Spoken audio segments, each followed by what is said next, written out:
last 40 years, I've had the blessing and the privilege, and it's been God's design, to allow me to work in over 50 countries. And my great joy is coming alongside a small team and helping them figure things out. My little mission statement is to help leaders pursue their passion and accomplish their mission.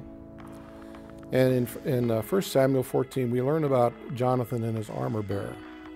Now, if you remember the scene, the Philistines were massed. There were 3,000 chariots and soldiers and horsemen, and the Israelite army was cowered in the hills.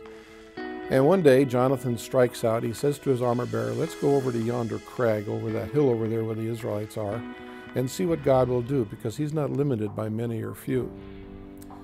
And so the armor bearer says, I can just see him scurrying around the camp, picking up the canteen and whatever.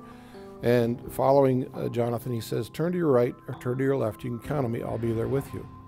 And Jonathan explains the strategy. He says, look, we'll approach them. If they call us up, we'll take them on. Now, this is a real lesson in faith, because the object of faith was God. He said, let's go see what God will do. He's not limited by many or few. And involve risk. You don't attack a Philistine garrison with 2 people and 1 sword from the low ground. I learned that in my military background. And it involved action. He said, let's go do it. So they struck out of camp and on their own. But the result of that faith and that action and that risk was that God enabled God to do what he does. So there was his part, there was Jonathan and armor bearer's part, and then God's part. And so I liken my whole life with Crusade in the last 40 years to that of an armor bearer.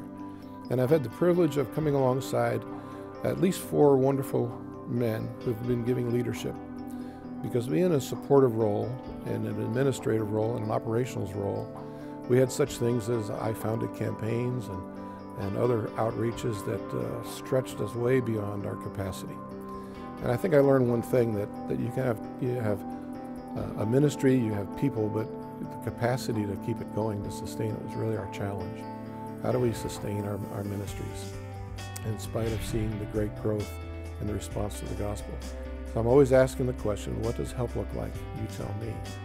And then I draw into the toolkit that God has given me with experience in the ministry and consulting to say, well, what can we do to accomplish the mission?